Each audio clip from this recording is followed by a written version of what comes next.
1969ला सुरू झालं। या महाविद्यालयात जी पहिली विद्यार्थ्यांची बॅच आली त्यामध्ये सर होते।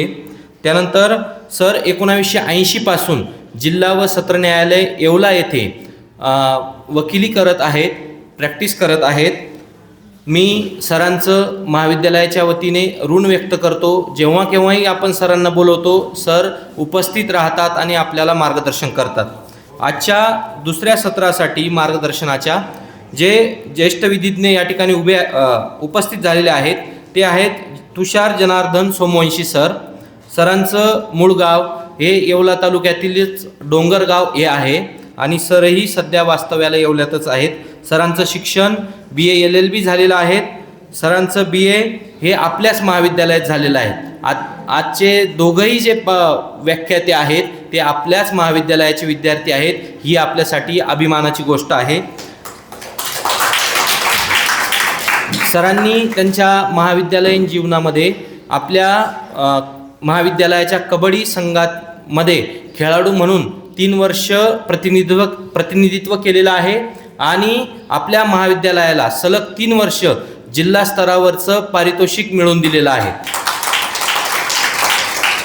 मी आजच्या या दोन्हीही पाहुण्यांचं महाविद्यालय परिवाराच्या वतीनं संस्थेच्या वतीनं ऋण व्यक्त करतो। ते या ठिकाणी उपस्थित झाले त्याबद्दल त्यांचे धन्यवाद आणि पुढील सूत्र मी वावळ सरांकडे सोपवतो।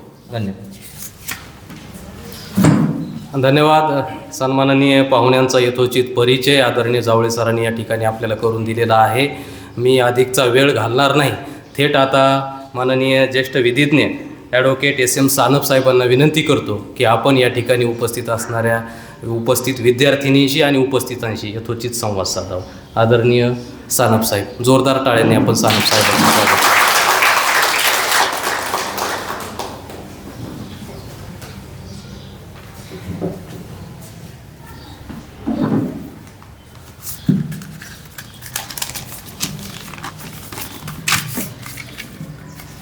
व्यासपीठावरील सर्व सन्माननीय सदस्य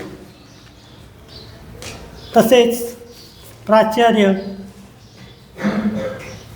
गमे साहेब, उपप्राचार्य भोसले सर, वावळ सर, तसेच उपस्थित असलेले सर्व सन्माननीय प्राध्यापक तसेच माझ्या या कॉलेजच्या विद्यार्थिनी या सर्वांना प्रथम धन्यवाद देऊन मी माझे 2 शब्द आपल्यापुढे मांडतो आणि ते आपण शांतपणे ऐकाल अशी अपेक्षा करतो। आजचा कार्यक्रम म्हणजे निर्भय कन्या अभियान कार्यशाळा। आता यात आपलं येवलं हे तालुक्याचं ठिकाण असलं तरी पुण्या मुंबई इतकं हे गजबजलेलं नाही किंवा साधारणतः ग्रामीण भागातलंच एक ठिकाण आहे। या कॉलेजला खेड्यापाड्यावरून विद्यार्थिनी येतात। कोणाला एसटीने यावं लागतं, कोणाला पायी यावं लागतं, कोणाला सायकलवर यावं लागतं आणि अशा परिस्थितीत सकाळी 7ला 7:30ला कॉलेज असतं, त्यासाठी घरून 6-6:30ला निघावं लागतं आणि रस्त्याने सकाळच्या वेळेला पाहिजे तशी गर्दी नसते आणि मग रिकामटेकडे लोक मुलं असे रस्त्याने येतात जातात आणि मुलींची नको त्या प्रकारे छेडछाड करतात आणि मुली त्या निमूटपणे सहन करतात। का तर आपण काही सांगायला गेलो तर आपली बदनामी होईल, घरचे लोक रागावतील, सहन करतात आणि हे सहन करणं पुढं वाढत जातं आणि जे लोक छेडछाड करतात, जे लोक नको ते कृत्य मुलींच्या बाबतीत त्रासदायक कृत्य करतात त्यांची हिंमत वाढत जाते. अशा प्रकारे जर काही प्रसंग आला तर विद्यार्थिनी आहे त्या कधी एकट्या असतात, कधी त्यांना कोणी सोबतही नसतं.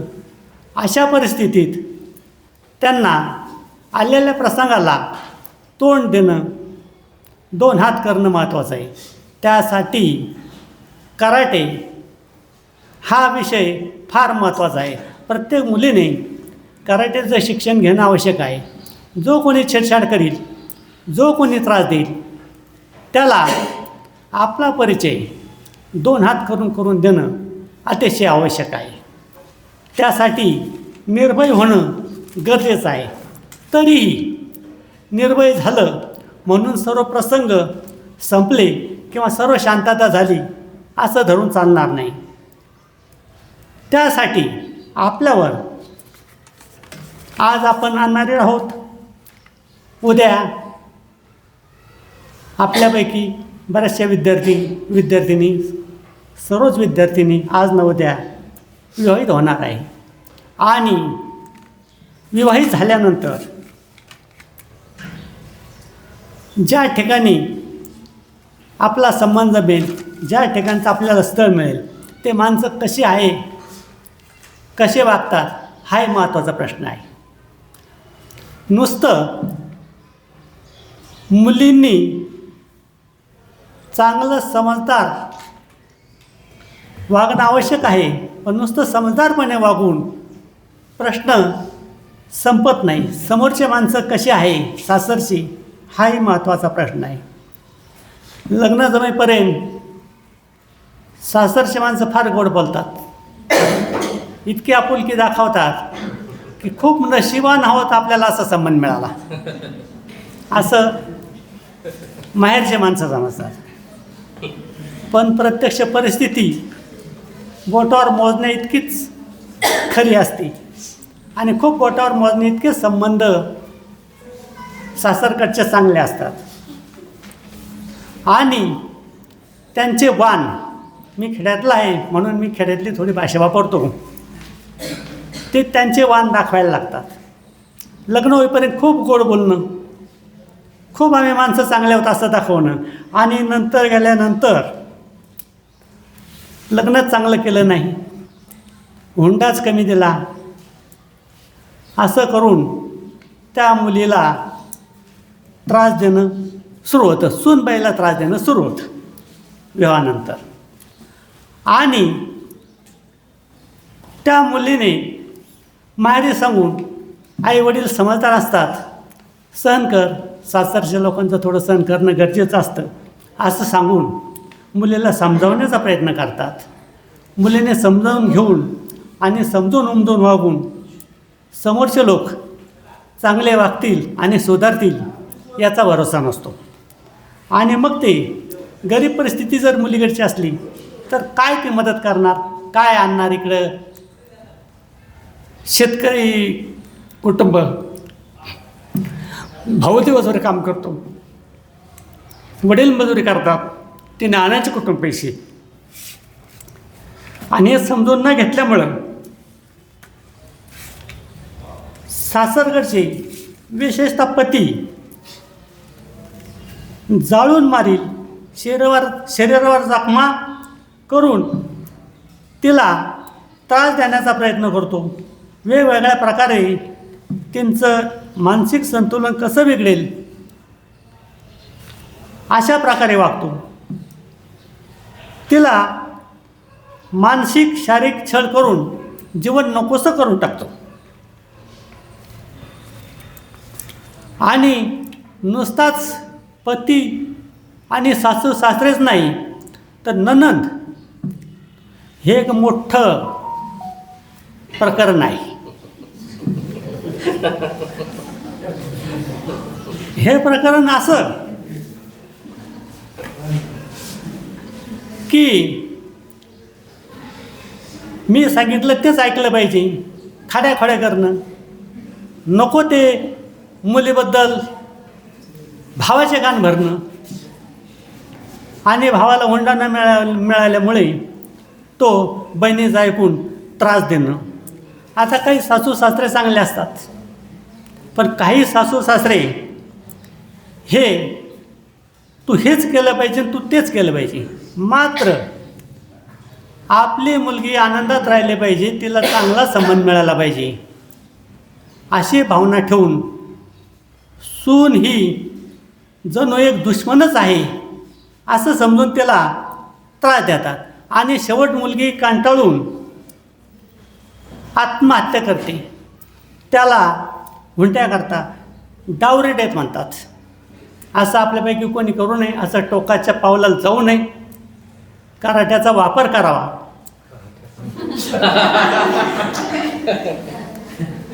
आणि त्याचा इंडियन पिनल कोड म्हणजेच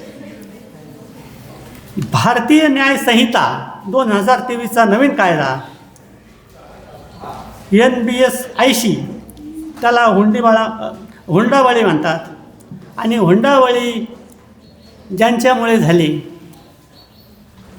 त्यांच्याविरुद्ध माहेरच्या लोकांनी किंवा कोणी तक्रार दिली तर पती, नणंद, सासू सासरे, जवळचे नातेवाईक यांच्याविरुद्ध गुन्हा दाखल होऊ शकतो आणि केस चालून 7 वर्ष ते जन्मठेपेपर्यंत सजा समोरच्याला मिळू शकते. हा झाला IPCतला एक कलम हुंडाबळीचा. दुसरं कलम 306 अबेटमेंट ऑफ सुसाईड. इतका त्याला त्रास द्यायचा का त्याला आत्महत्या करण्याशिवाय पर्यायच राहत नाही. कशा करता? पैशा करता. मला जमीन घ्यायची पैशान. अरे तुझं कमावून जमीन घे ना, हेलिकॉप्टर घे ना, तेवढं काय पैसे करतो. तर फुकटचं मिळण्याकरता आजकाल कष्ट करण्यापेक्षा फुकट कसं मिळेल याकडे तरुण पिढीचा कल जास्त वाढलेला आहे. आणि अशा प्रकारात सुसाईड आत्महत्या झाली तर 10 वर्षापर्यंत सजा आणि दंड केस चालून होऊ शकतो. आणि त्याच्याचबरोबर 498A हे दोन्ही हुंडाबळीबाबतचे कलम आहे. पण 306 हा मारहाण करून आत्महत्येला प्रवृत्त करण्याचा कलम आहे. तर 498 हे माहेरून हे आण ते आण, छळ करणं, त्याला वेळेवर खायला न देणं, अशा प्रकाराने तिला त्रास देणं हा 498A कलम आहे. 498A मध्ये जिला त्रास होतो ती सूनबाई स्वतः फिर्याद देऊ शकते, पतीविरुद्ध, घरच्या लोकांविरुद्ध. आणि हुंडाबळीमध्ये तिला आत्महत्या करावी लागते आणि ती त्या जगात न राहिल्यामुळं माहेरच्या लोकांना त्याची दखल घेऊन कारवाई करायला येते. करायचे नाही करायचे ज्याचा त्याचा भाग तो वेगळा असतो. आता 354 कलम त्या नवीन याच्यात BNS 74 झालेलं आहे. स्त्रीची छेडछाड करून, आता हा काही घरचा विषय नाही. 354 मुलगी रस्त्याने चालली, विवाहित असेल अविवाहित असेल, तिची छेडछाड करणं, तिचं चारित्र्य हनन करणं असं झालं तर आपण गप्प न बसता फिर्याद दिली पाहिजे. फिर्याद दिली नाही, आपण सहन करत गेलो तो त्रास वाढतो आणि समोरच्याची हिंमत वाढते. हा गुन्हाही दखलपात्र आहे. आणि याच्यात फिर्याद दिली आणि केस चालली तर 1 वर्ष ते 5 वर्षापर्यंत सजा आहे आणि दंड आहे. आणि दखलपात्र गुन्हा आहे. दखलपात्र गुन्हा म्हणजे केस नोंदल्यानंतर अटक होऊ शकते, कस्टडीत त्याला जावं लागतं. आता 354 एक आहे. 354 हा झाला. 354A एक आहे. त्या 354A मध्येही क्रिमिनल फोर्स त्या मुलीच्या, स्त्रीच्या मनाविरुद्ध, इच्छेविरुद्ध तिला बळजबरीने याचं म्हणणं ऐकण्यास भाग पाडणं, त्या मुलीला कोणाचा आधार नसेल, ते मागं कोणी नसेल, तर असे समोरच्या माणसाचं, समोरच्या मुलांचं, नुसते मुलंच नाही तर माणसंसुद्धा यात मागं नाही. खेड्यापाडी अशा रानावनात वस्त्या असतात, तिथं मुलगी घरी एकटी पाहिली का नको ते लोक पाणी द्या, काही ना काही निमित्ताने घरात घुसायचा प्रयत्न करतात आणि मुलगी एकटं पाहून नको ते उद्योग करायचा प्रयत्न करतात. असा जर प्रकार झाला तर त्याला 1 वर्ष ते 10 वर्षापर्यंत सजा आहे. त्याच्या पुढचं कलम 366 लग्न करण्याच्या हेतूने त्या मुलीचं अपहरण करणं, तिला पळवून नेणं,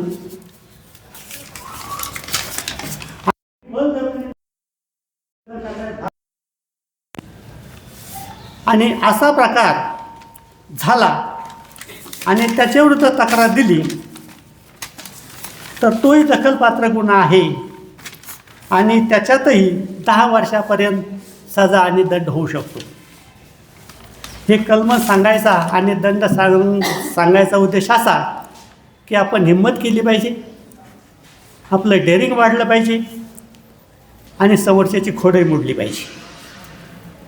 त्याच्या पुढचं कलम 376 कलम तुम्ही ऐकलेले. 376 कलम एखाद्या स्त्रीच्या मनाविरुद्ध तिच्याशी अनैतिक संबंध करण्याचा प्रयत्न करणं, शारीरिक उपभोग घेण्याचा प्रयत्न करणं, त्याला आपल्या नेहमीच्या परिचित भाषेत रेप म्हणतात. आणि असा काही प्रकार कोणाकडून घडला आणि जी बाई जिला त्रास झाला तिने फिर्याद दिली तर त्यालाही 7 वर्षापर्यंत ते लाईफ इम्प्रिझनमेंट, जन्मठेपेपर्यंत सजा आहे. आता एवढंच नाही, हे झालं आपलं साधारणतः समाजातील स्त्री पुरुष मुलं मुली यांच्या बाबतीत. 376 2 कलम असं आहे, पोलीस ऑफिसर असतात, पोलीस ऑफिसर अंगावर कपडे घातले, आमच्यासारखं कुणीच नाही, कायदा आमच्या हातात असं समजून त्यांच्या अधिकार कक्षेतील क्षेत्रात त्यांच्या हाताखालील स्टाफची, तुमच्यासारख्या गरीब मुली असतील, नोकरीला पोलीस असतील, क्लार्क असतील, त्यांची छेडछाड करणं आणि आपल्या अधिकाराचा वापर करून त्यांच्याशी नको ते कृत्य करण्याचा प्रयत्न करणं. असं जर काही झालं आणि ज्याच्यावर अन्याय झाला त्या स्त्रीने जर तक्रार दिली तर त्या कलमालाही 10 वर्षापर्यंत ते लाईफ इम्प्रिझनमेंट, जन्मठेपेपर्यंत सजा आहे. त्याने बळजबरीने नको ते उद्योग केले तर. आता नुसतं 376 हे परका माणूस आणि परकी स्त्री यांच्याच बाबतीत नाही तर नवरा बायकोच्या बाबतीत सुद्धा आहे. किंवा नवरा बायकोच्या बाबतीत बलात्काराचा काय संबंध येतो? दोघांचं पटत नाही, ती 10 वर्षापासून इकडं राहते, हा 10 वर्षापासून तिकडं राहतो, कोर्ट मॅटर चालू आहे किंवा वेगवेगळे राहतात, कोर्ट मॅटर चालू असेल नसेल.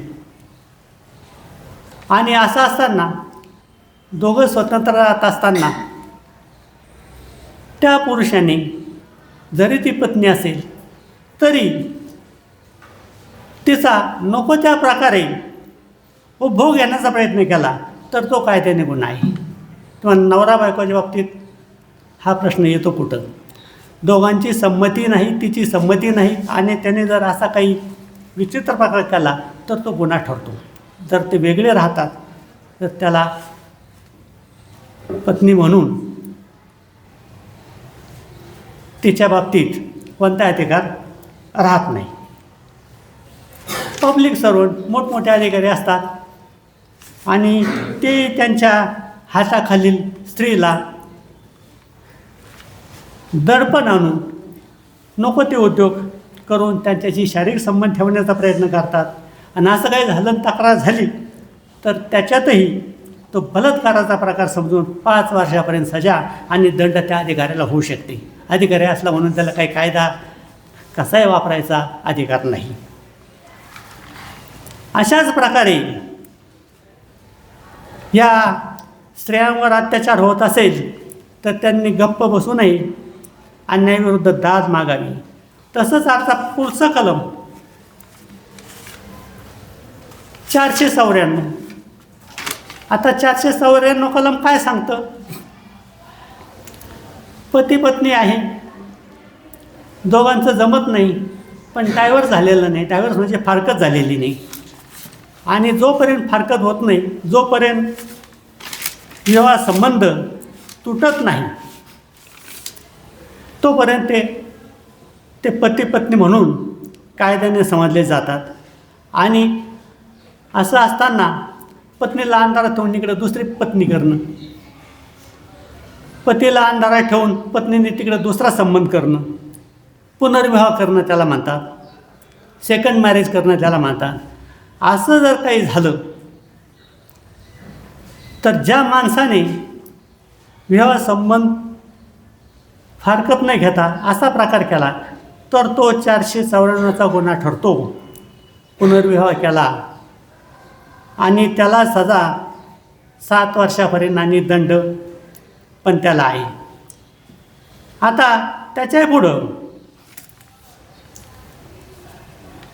पूर्वीची लग्नाची माहिती न देता गुपचूप लग्न करणं हाही मोठा गुन्हा आहे आणि तो इंडियन पेनल कोडचे 495 प्रमाणे आणि भारतीय न्याय संहितेच्या 82 प्रमाणे गुन्हा ठरतो आणि त्यालाही 10 वर्षापर्यंत दंड 10 वर्षापर्यंत सजा आणि दंड आहे. आता त्याच्याही पुढचं कलम अडल्ट्री. अडल्ट्री म्हणजे दोघंही विवाहित आहे आणि विवाहित असताना विवाहबाह्य संबंध माणसाने दुसऱ्या स्त्रीशी ठेवणं आणि स्त्री विवाहित असताना तिनेही विवाहबाह्य संबंध दुसऱ्याशी ठेवणं आणि याबाबत काही तक्रारी झाल्या त्याला अनैतिक शरीर संबंध ठेवणे म्हणतात आणि त्यालाही 5 वर्षापर्यंत सजा आणि दंड आहे. आणि त्यासाठी आपल्यापुढं पक्क पाहिजे की आपण अशा कोणत्याही प्रकारात सापडणार नाही आणि आपण असं कोणतंही दुष्कृत्य करणार नाही असं आजपासूनच आपण आपल्या मनावर असं बिंबवलं पाहिजे. आता त्याच्याही पुढं 498A पत्नीचा छळ करणे पतीकडून अगर त्यांच्या घरातील माणसाकडून तसेच जवळच्या नातेवाईकाकडून तिचा छळ झाला मानसिक शारीरिक 498 कलम वापरता येतं. आणि त्याच्या पुढचं शेवटचं कलम स्त्रीच्या बाबतीत इंडियन पेनल कोडच्या 509 स्त्रियांकडे पाहून नको तसे वेडेवाकडे हावभाव करून तिला सतावण्याचा प्रयत्न केला, तिला मानसिकदृष्ट्या त्रास देण्याचा प्रयत्न केला आणि तिने तक्रार केली तर तोही दखलपात्र गुन्हा होऊ शकतो आणि त्यातही 1 वर्षापर्यंत दंड आणि सजा होऊ शकते. आता हे झालं स्त्रियांच्या बाबतीत अन्याय होत असेल तर काय करावं आणि कुठं फिर्याद द्यावी. पोलीस स्टेशनला फिर्याद देणं महत्त्वाचं असतं. आता दुसरा कायदा CRPC criminal procedure code BNSS भारतीय नागरिक सुरक्षा संहिता कायदा. आता पती पत्नीचं पटत नाही, तिला उत्पन्नाचं साधन नाही, तिला काढून दिलेले, त्यांना काय करायचं? त्यासाठी तिला न्यायालयाचे दरवाजे खुले असतात आणि CRPCच्या 125 प्रमाणे तिला उपजीविकेचं साधन नसेल तिला अन्न वस्त्रासाठी कोर्टात दाद मागता येते. मुलं बाळा असले तर मुलं बाळासहित मागता येते, एकटी असेल तरी तिला एकटीला मागता येतं अन्न वस्त्राचं. आणि तो निकाल झाल्यानंतर 125(3) प्रमाणे त्याने पैसे भरले नाही माणसं फार हुशार असतात, समज घेण्याचे टाळाटाळ करतात. जोपर्यंत कोर्टात समन्सचा रिपोर्ट येत नाही तोपर्यंत पुढचे हुकूम होत नाही. आणि त्यात समज बजून तो हजर झाला नाही, अन्नवस्त्राची रक्कम भरली नाही, तर प्रथम त्याला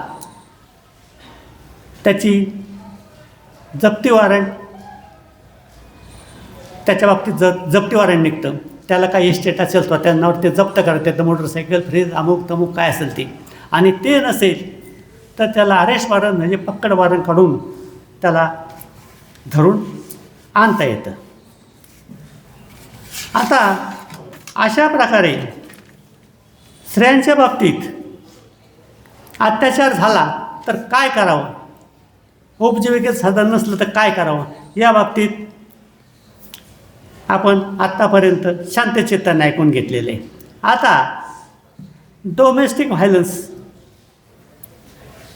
घरगुती अत्याचाराविरुद्ध महिलांना संरक्षण देणारा कायदा, त्याची व्याख्या बेकायदेशीर मागणी, हुंडा, दागदागिने, किमती मालमत्ता,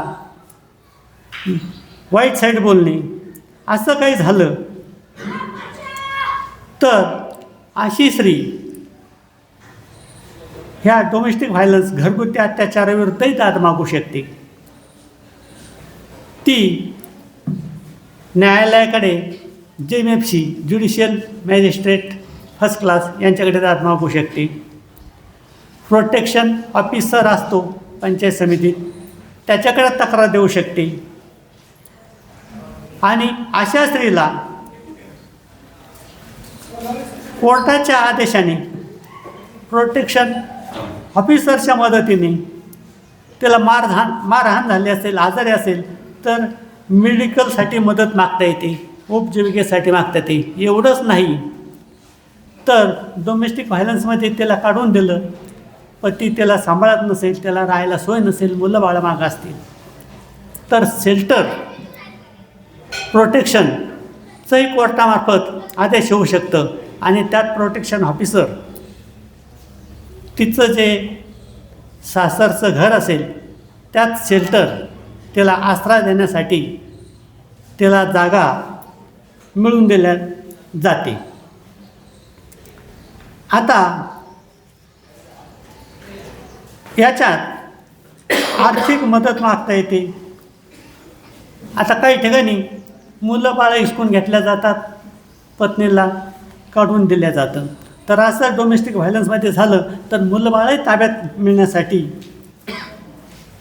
आपल्याला कारवाई कोर्टामार्फत करते, ते आपले मुलं आपल्या ताब्यात मिळू शकतात.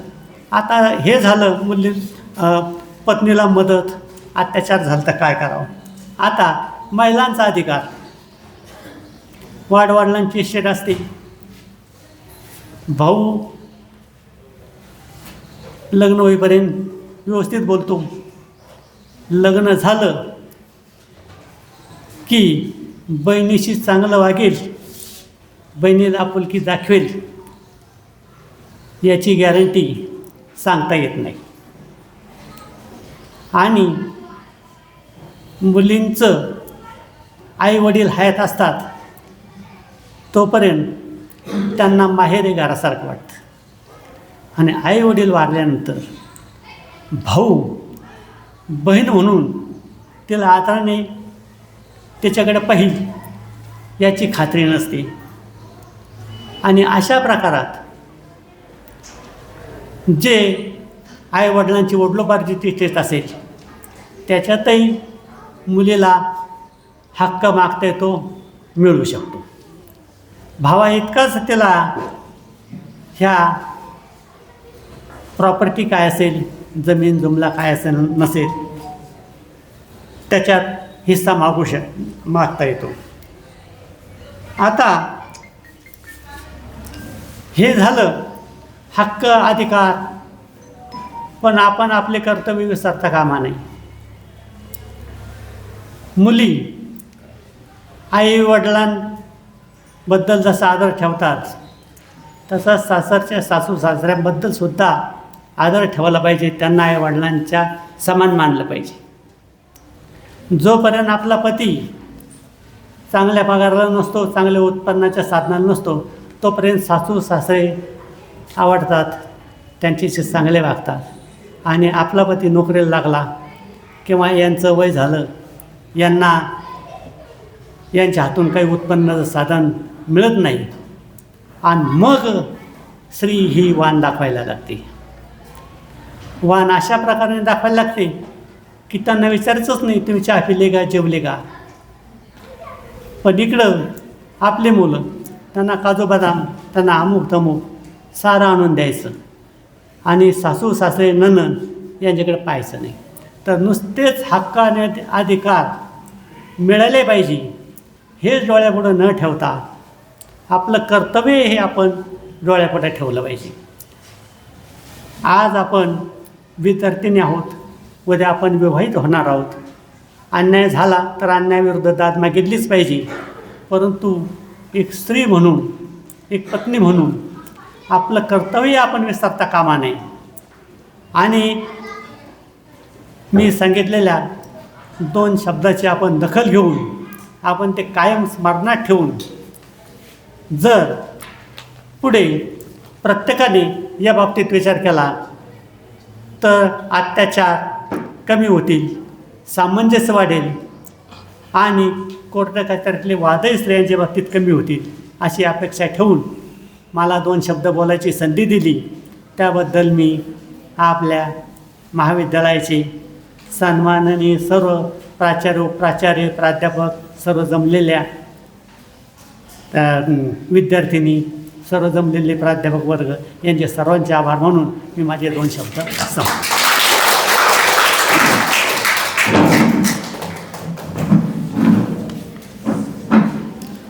धन्यवाद सर. मुलींच्या अथवा स्त्रियांच्या वाट्याला आलेला जो काही अपार संघर्ष आहे त्या संघर्षासोबतच कौटुंबिक हिंसाचार, या हिंसाचाराच्या विरोधामध्ये जे काही संविधानानं जे काही तुम्हाला हक्क अधिकार दिलेले आहेत दाद मागण्यासाठी, त्या विविध कलमांचा उहापोह आदरणीय सरांनी केलेला आहे. त्यासोबतच कौटुंबिक वातावरण कसं जपावं, जसे हक्क अधिकार आपल्याला संविधानाने दिलेले आहेत तसेच कर्तव्यसुद्धा आपली आपण पार पाडली पाहिजेत असा एक मोलाचा ज्येष्ठत्वाचा सल्ला आदरणीय सरांनी दिला. अतिशय समर्पक शब्दांमध्ये त्यांनी त्यांचं व्याख्यान या ठिकाणी मांडलेलं आहे, त्यांचं भाष्य त्यांनी या ठिकाणी केलेलं आहे. मी महाविद्यालयाच्या वतीनं त्यांच्याप्रती खूप कृतज्ञता व्यक्त करतो. आणि यानंतर माननीय ॲडव्होकेट तुषार सोमवंशी साहेब यांना विनंती करतो की आपणही आपलं मनोगत या प्रसंगी व्यक्त करावं.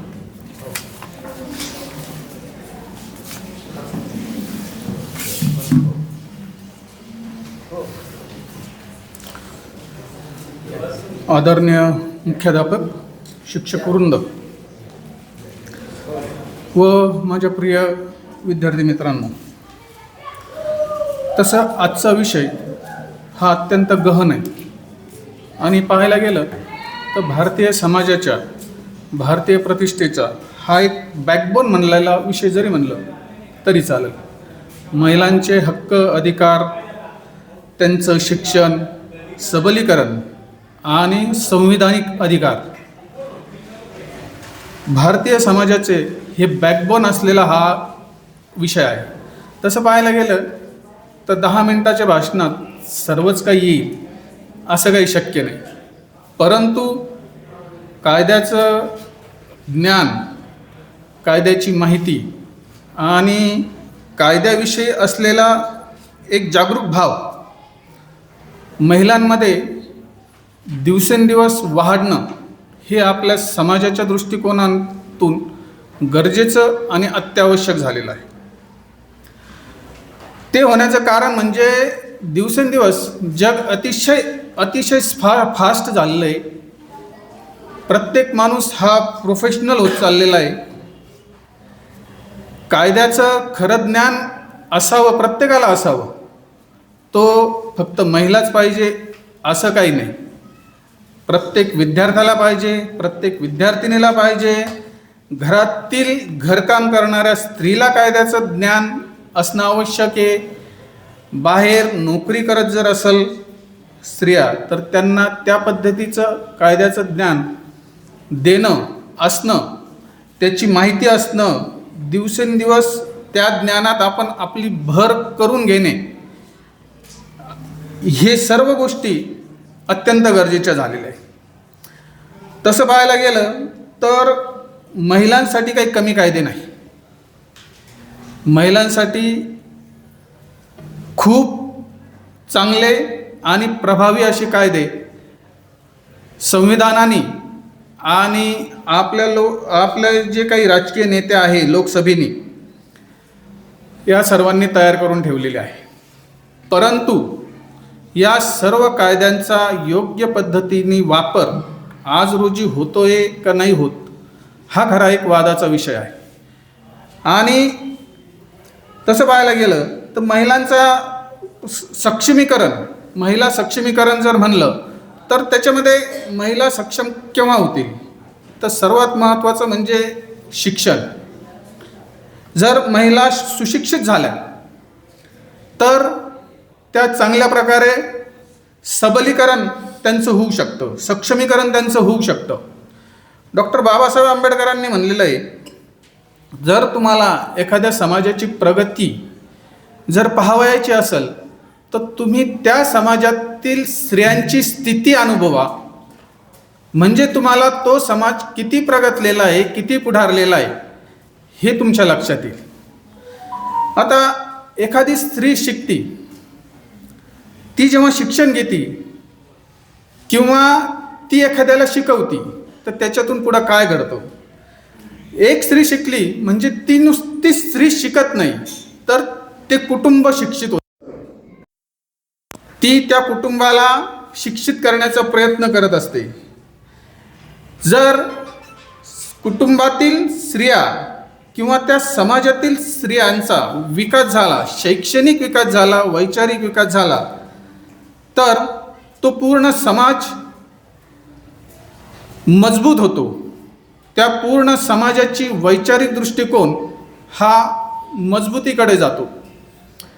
जर एखादा समाज मजबूतीकरणाकडे गेला, शैक्षणिकदृष्ट्या प्रगतिशील झाला तर ते राष्ट्र प्रगत राष्ट्र म्हणून त्याचा नामोल्लेख झाल्याशिवाय राहत नाही.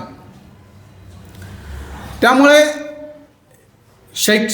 आता आपल्याला खरं काय आहे, आपल्याला खरं कारण आहे का कायद्याविषयी आपण जास्तीत जास्त ज्ञान उपलब्ध करून घेणे, त्याची माहिती करून घेणे.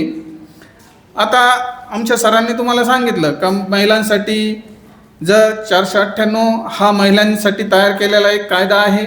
जर महिलांना हुंडाबळीचा जर कधी त्रास व्हायला लागला तर ते पोलीस स्टेशनला यांच्याविषयी, घरच्यांविषयी किंवा जे कोणी हुंडा मागतात त्याच्यात पती असेल, सासू सासरे असतील, ननंद असेल किंवा इतर नातेवाईक यांच्याविषयी आपण हे देऊ शकतो, कंप्लेंट देऊ शकतो.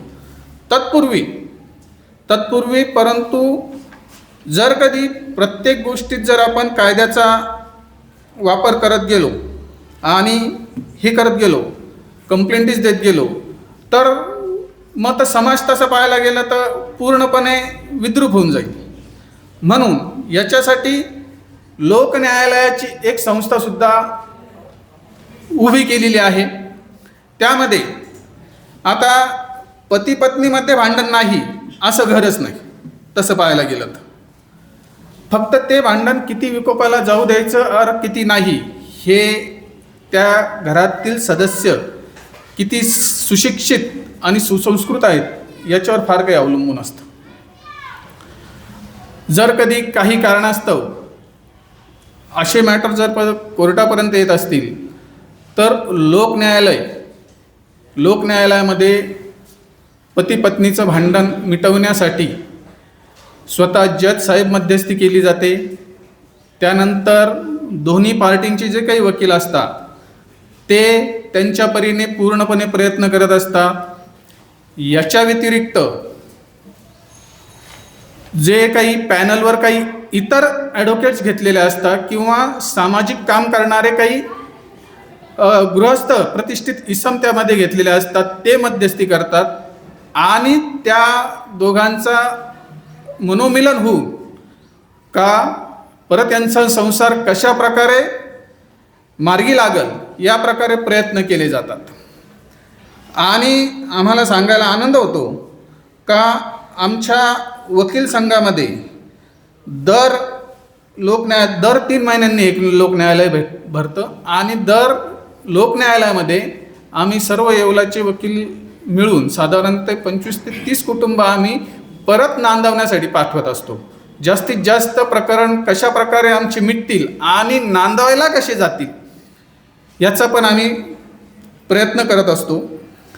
असे पण प्रकरण होतात का बा जिथं मनोमिलन शक्यच नाही, त्यावेळेस मात्र विभक्त होऊन परत दोघांना वेगळा संसार करण्याची, वेगळी संसार करण्याची संधी देण्याची प्रयत्न केले जातात व त्यामध्ये योग्य मार्गाने जास्त एकमेकांचं मन दुखावणार नाही या पद्धतीचा अवलंब करून दोघांच्या संमतीने घटस्फोट घेण्याचा एक प्रकार मग त्यावेळेस तो शेवटचा पर्याय म्हणून आम्ही उपलब्ध करून देत असतो किंवा तो कायद्याने उपलब्ध करून दिलेला आहे. पण आम्ही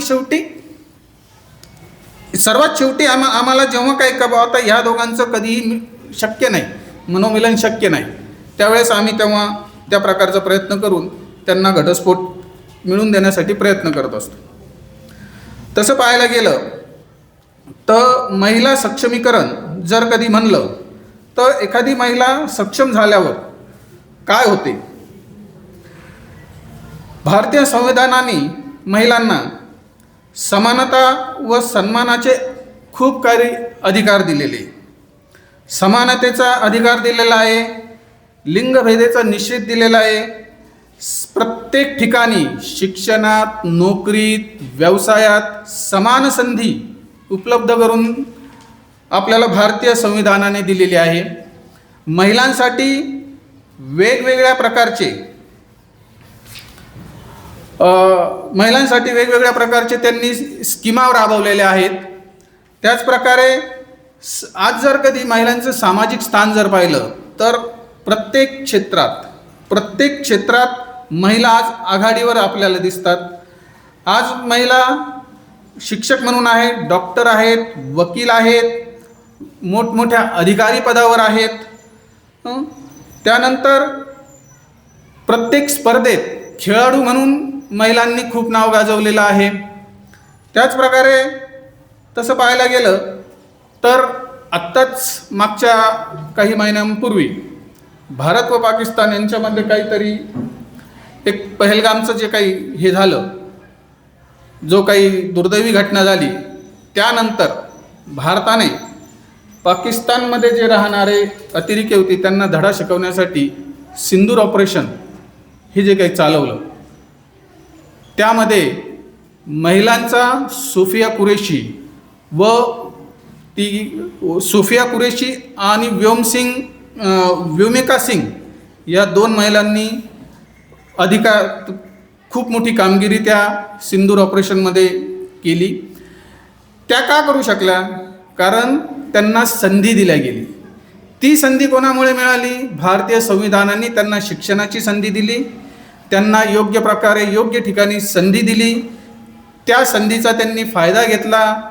त्या संधीमुळे त्यांना त्यांची क्षमता दाखवून देण्याची योग्य प्रकारे संधी मिळाली. ह्या सर्व गोष्टी पाहिल्या. त्याच्यानंतर सर्वात महत्त्वाचं म्हणजे काही महिन्यांपूर्वीच भारतीय महिला क्रिकेट संघाने विश्वचषक जिंकला, सर्वांना माहीत आहे. त्यामध्ये देखील हा पहिल्यांदा भारतीय महिला क्रिकेट संघाने विश्वचषक जिंकला. त्यामध्ये सुद्धा महिलांना खेळामध्ये पूर्णतः संधी दिली म्हणून हा विश्वचषक जिंकला गेला.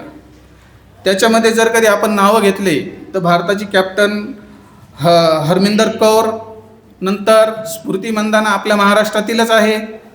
त्यानंतर प्रतिका रावल ही ओपनिंग बॅट्समन होती. तिने पहिल्या मॅचमध्ये शतक केलं आणि भारताला पहिला विजय वर्ल्ड कपमध्ये त्यांनी मिळवून दिला. ती तिची डेब्यू मॅच होती, म्हणजे वर्ल्ड कप संघाची ती डेब्यू मॅच होती. म्हणजे ह्या जर संधी आपण महिलांना देत गेलो, ह्या संधी महिलांना कधी दिल्या जातील? जेव्हा त्यांना शिक्षण दिल्या जाईल. शिक्षण म्हणजे फक्त काही डिग्रीज असती का? BA ची डिग्रीज असती का? LLB ची डिग्रीज असती का? तसं काही नाही. शिक्षण हे प्रत्येक क्षेत्रातलं असतं. या सर्व गोष्टींचा जर कधी आपण महिला सबलीकरणाचा जर कधी प्रयत्न केला तर सर्व दृष्टिकोनातून महिलांचं सबलीकरण होणं, कायद्याचं ज्ञान असणं, ह्या सर्व गोष्टी भारतीय समाजाच्या सबलीकरणासाठी अत्यंत आवश्यक आहेत, चांगल्या आहेत. आणि या प्रकारे महिलांनी जास्तीत जास्त जागरूक राहणं हे देखील गरजेचं आहे. आजच्या या छोटेखानी कार्यक्रमात आपल्या जनता कॉलेजने कला व वाणिज्य महाविद्यालय यांनी मला या ठिकाणी प्रमुख पाहुणे म्हणून बोलावले, याबद्दल मी प्राचार्य, उपप्राचार्य या सर्वांचे, सर्व शिक्षक वृद्धांचे मी आभार मानतो व माझे भाषण इथे 2 शब्द संपवतो. धन्यवाद.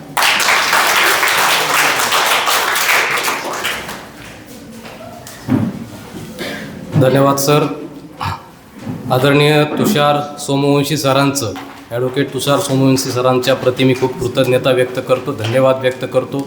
आपण वेळात वेळ काढून या ठिकाणी उपस्थित राहून विद्यार्थिनींना आणि उपस्थितांना मार्गदर्शन केलं. पुनश्च एकदा दोन्ही मान्यवरांच्या प्रति कृतज्ञता व्यक्त करतो. आणि आजच्या कार्यक्रमाचा अध्यक्षीय समारोप करण्याची विनंती मी प्राचार्य डॉक्टर भाऊसाहेब गमे सर यांना करतो. आपण या कार्यक्रमाचा अध्यक्षीय समारोप करावा.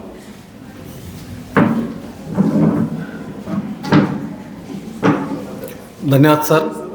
आज आपण आपल्या महाविद्यालयामध्ये सावित्रीबाई फुले पुणे विद्यापीठ विद्यार्थी विकास मंडळाच्या अंतर्गत निर्भय कन्या अभियान ही कार्यशाळा राबवतो आहोत. दरवर्षाप्रमाणे याही वर्षी विद्यार्थिनी निर्भय कशा बनतील, या महाविद्यालयाच्या विद्यार्थिनी त्यांच्यामधलं स्वत्व कसं जागृत होईल, यासाठी हा प्रयत्न आपण विद्यापीठाच्या वतीने करतो आहोत. या अनुषंगाने कराटेचं शिक्षण देण्यात आलं, जेणेकरून विद्यार्थिनींमधील फिजिकल फिटनेस चांगला झाला पाहिजे. कधी काही प्रसंग उद्भवले तर स्वतःचा बचाव त्या विद्यार्थिनीला करता आला पाहिजे. आणि त्यातून दुसरा एक उद्देश असा होता की प्रत्येक विद्यार्थिनीने व्यायाम केला पाहिजे, स्वतःचं शरीर फिट ठेवलं पाहिजे, की जेणेकरून स्वतःच्या शरीराची काळजी घेण्याची एक क्षमता ही त्या विद्यार्थिनीमध्ये निर्माण करता येईल. आता बघा की कोणताही अनुचित प्रकार जेव्हा घडतो तेव्हा तो कधीही आपल्याला विचारून घडत नाही. त्यामुळे विद्यार्थिनी सगळ्याच दृष्टीने सक्षम झाल्या पाहिजे, त्या निर्भय झाल्या पाहिजे, त्यांना स्वतःचं संरक्षण करता आलं पाहिजे. आणि त्यांच्याजवळ स्वतःविषयीचे जे कायदे आहे, महिलांविषयीचे जे कायदे आहे, ते कायद्यांचं ज्ञानसुद्धा त्या विद्यार्थिनींना मिळालं पाहिजे. या अनुषंगाने आपण फिजिकल फिटनेसबाबत चर्चा केली, प्रत्यक्ष प्रशिक्षण घेतलं. आणि मी विद्यार्थिनींना या प्रसंगी नक्की सांगू इच्छितो की त्यांनी ही जे दिलेलं प्रशिक्षण आहे हे सतत जागृतपणे ते डोक्यात ठेवलं पाहिजे. आणि कधी काळी या गोष्टीचा आपल्याला कधी प्रतिकार करण्याची वेळ आली तर तसा प्रतिकार करता आला पाहिजे. आता ही एक झाली पहिली बाजू. दुसरी बाजू, विद्यार्थिनींना कायद्याविषयीचं जे ज्ञान आहे ते मिळालं पाहिजे. तिसरी जी बाजू, सबलीकरणाबाबत जी चर्चा झाली ती महत्त्वाची आहे. कारण जोपर्यंत तुमच्यामधला आत्मविश्वास वाढत नाही, तुम्ही चांगले शिक्षण घेत नाही, तुमचा स्वाभिमान तुम्ही वाढवत नाही, तुम्हाला कायद्याचं ज्ञान जोपर्यंत मिळत नाही, स्वतःच्या अस्तित्वाची जाणीव जोपर्यंत मिळत नाही, तोपर्यंत एक महिला म्हणून तुम्ही सक्षम होऊ शकणार नाहीत. आता बघा की माझे आदरणीय ॲडव्होकेट सुरेश सानप साहेब यांनी महिलांविषयीचे जे कायदे आहेत ते अतिशय प्रभावीपणे सांगितलं आहे. आता मला सांगा की प्रत्येकाला कायद्याविषयी ज्ञान आहे, परंतु ज्ञान युटिलाइज करायची वेळ आली की मग मात्र अंगावरती शहारे येतात. म्हणजे जसं की बघा की महिलांविषयी एवढे कायदे आहेत, परंतु ज्याला कोर्टात जायची वेळ येते त्याला विचारा हे काय सगळ्या गोष्टी असतात. ज्याला पोलीस स्टेशनला जायची वेळ येते त्याला विचारा हे काय सगळा प्रकार असतो.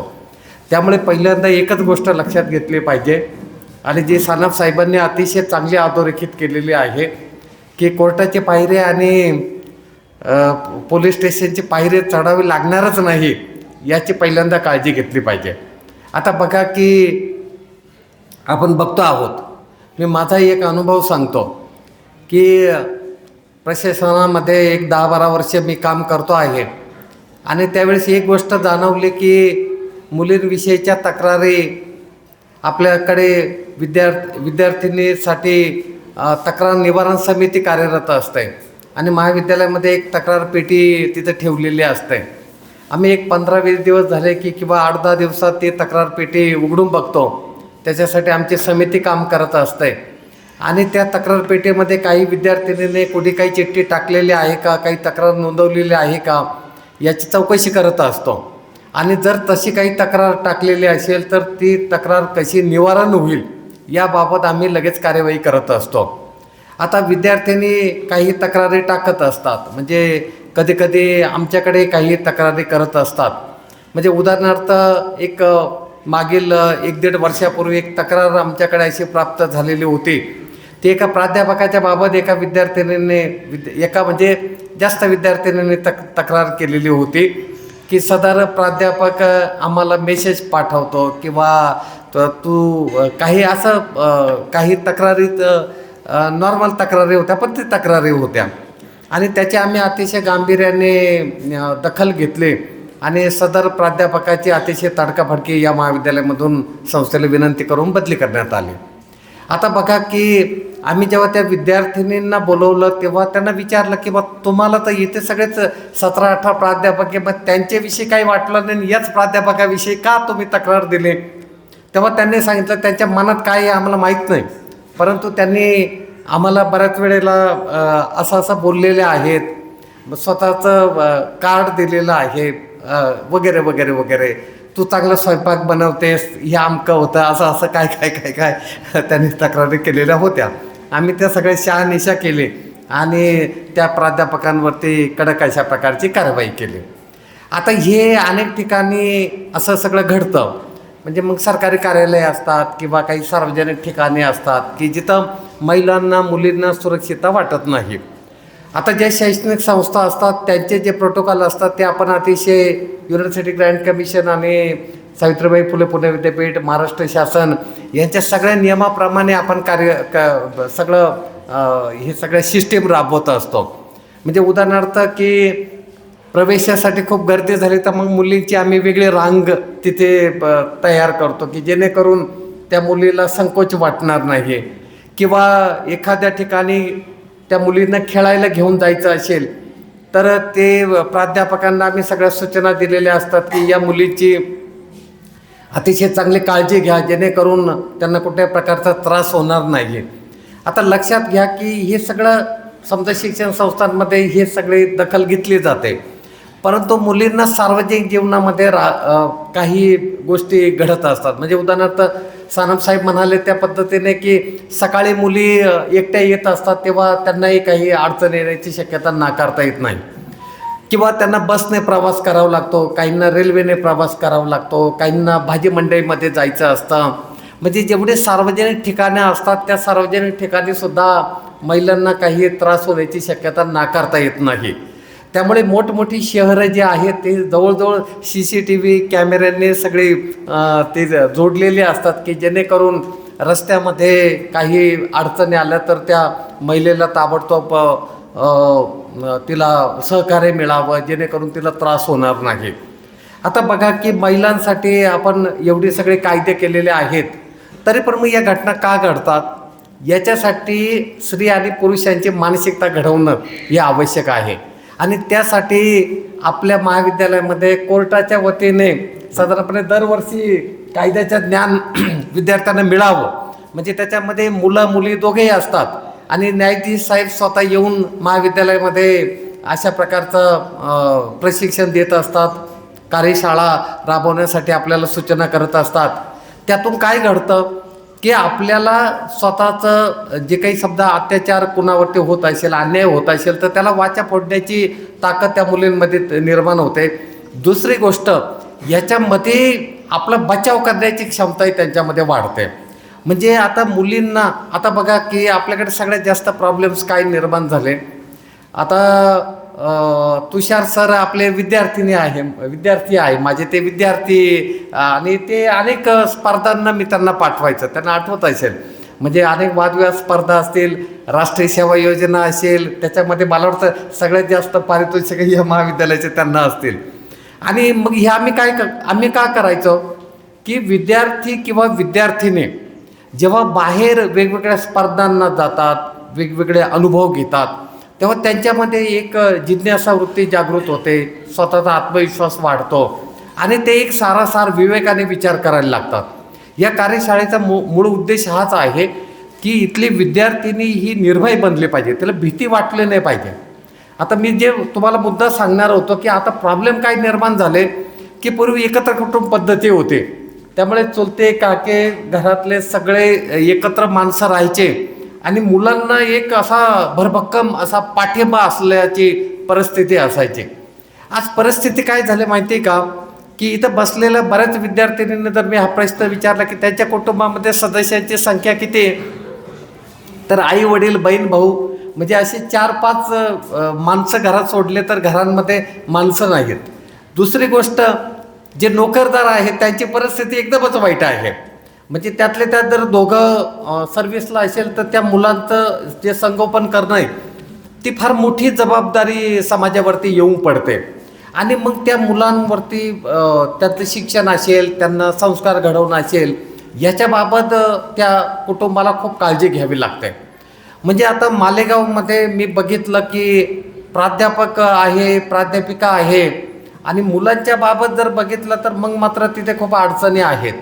म्हणजे एकीकडे या सगळ्या बदलत्या समाज व्यवस्थेमध्ये आपल्याला मुलींसाठी विशेषतः जास्त काळजी घ्यावी लागणार आहे, कारण त्याच्या वाढ विकासाच्या वेळेला आई वडील जवळ असणं ही खूप गरजेची गोष्ट असते. विशेषतः आई वडील दिवसातून 4दा भेटत असेल तर प्रॉब्लेम नाही, आई वडिलांची जवळ नोकरी असेल तर मग प्रश्न नाही. परंतु मी जे प्रश्न सांगतोय ते मुंबई पुण्यामधले आहे की वडील नोकरीला आहे, आई नोकरीला आहे, घरी एकटी मुलगी असते, मुलगी उमलत्या वयामध्ये आहे, आणि अशा वेळेला कुटुंबामध्ये कोणीच नाही आहे, तिचं जे एकाकीपण आहे, मग त्या एकाकीपणात मग मित्र शोधणं, चॅटिंग करणं, सोशल मीडियाचा वापर करणं, आणि त्यातून मग आता भयानक प्रश्न समाजामध्ये निर्माण होत आहेत. आता मला अजून एक गोष्ट सांगायची आहे की या प्रशासनाच्या 10-12 वर्षामध्ये पूर्वी आमच्याकडे वर्षातून एखादी तक्रार यायची, 2 वर्षातून मुलींच्या बाबत एखादी तक्रार यायची. आज परिस्थिती अशी आहे की मागच्या 6 महिन्यामध्ये माझ्याकडे 2 केसेस उभ्या राहिल्या की मुलगी महाविद्यालयामध्ये आलेली आहे आणि पुन्हा ती घरी पोहोचलेली नाही आहे.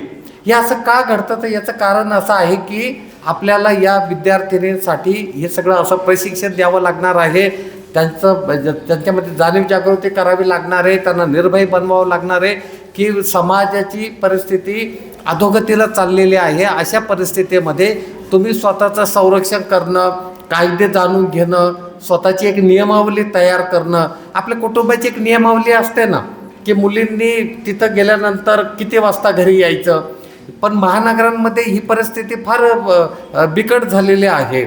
आता बघा की पोलीस स्टेशनला जर गेले तर ते पहिलं जाब त्या मुलीला विचारतात, आईवडिलांना विचारतात की तुम्ही काय करत होते, लक्षात आलं तुमच्या.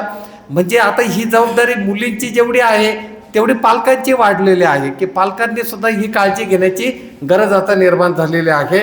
त्यामुळे आजची व्याख्यान मला या दृष्टिकोनातून खूप महत्त्वाची आहे.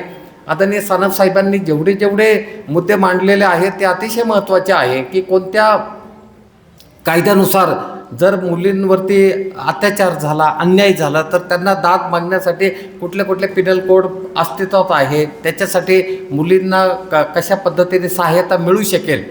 पण माझं म्हणणं एक आहे की हे कायद्याने तुम्हाला हे सगळं मिळणार आहे, याच्याबद्दल मात्र दुमत नाही. परंतु मला असं वाटतं की हे कायद्याची तिथपर्यंत जायची गरजच पडू नये. म्हणजे एवढी जी भूमिका आहे समाजामध्ये समन्वयाची असली पाहिजे, आणि ही भूमिका जर समन्वयाची असली तर मग मात्र कोर्टामध्ये जा, ती केस 10-10 वर्ष लढवा. आता मला सांगा, आज घडलेल्या घटनेचा, आता परवा मी पेपर वाचत होतो सर की एका व्यक्तीने म्हणजे चुकीचं काम केलं आणि त्याचा निकाल 10 वर्षांनी लागला. आता 10 वर्ष त्या स्त्रीची झालेली अवस्था, तिची मानसिकता किंवा तिच्या कुटुंबाची जी मानसिकता आहे ती भरून येत नाही. म्हणजे मी माझ्या गावामध्ये आता एक निकाल लागला की जवळजवळ 20 वर्ष भांडण चाललं जमिनीवरनं, आणि ज्याची मूळ जमीन आहे त्याला ती आत्ता मिळाली. दोघांच्या वादामध्ये त्या जमिनीमध्ये एवढ्या बाबळी आणि काट्या उगवलेल्या आहे की आता त्या व्यक्तीला ज्याला मिळाली त्याच्या जमिनीपेक्षा जास्त पैसे ती केस जिंकण्यासाठी त्या व्यक्तीचे गेले.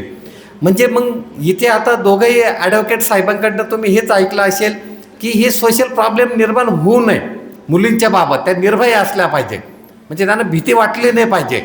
एवढं तुम्हाला सगळ्या गोष्टी सांभाळायच्या आहे.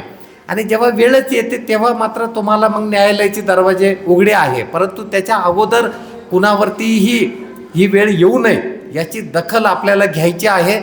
तेव्हा खऱ्या अर्थाने ही निर्भयता मुलींमध्ये वाढू शकेल. त्यामुळे आज आदरणीय सानप साहेब आणि आदरणीय तुषार सोमवंशी साहेब यांनी अतिशय चांगली माहिती तुम्हाला दिलेली आहे. ही माहिती तुम्ही लक्षात ठेवावी. तुम्हाला भविष्य काळामध्ये जगण्यासाठी ही अतिशय महत्त्वाची माहिती आहे. विद्यापीठाने ही कार्यशाळा आपल्या महाविद्यालयामध्ये घेण्याची परवानगी दिली, त्याबद्दल मी सावित्रीबाई फुले पुणे विद्यापीठाविषयी कृतज्ञता व्यक्त करतो. आपल्या महाविद्यालयाचा जो विद्यार्थी विकास कक्ष आहे त्याचे प्रमुख भोसले सर आहे, त्यांनी अतिशय चांगल्या नेटकेपणाने या सगळ्या कार्यशाळेचं आयोजन केलं, त्याबद्दल त्यांनाही मी धन्यवाद देतो. महाविद्यालयाचे उपप्राचार्य आहेत, पर्यवेक्षक आहेत, सर्व प्राध्यापक आहेत, यांनी या कार्यशाळेमध्ये हिरिरीने सहभाग घेतला आणि विशेषतः विद्यार्थिनींनी अतिशय चांगलं इथे योगदान दिलं, त्याबद्दल त्यांच्याविषयी धन्यवाद व्यक्त करतो. थांबतो. धन्यवाद. धन्यवाद सर.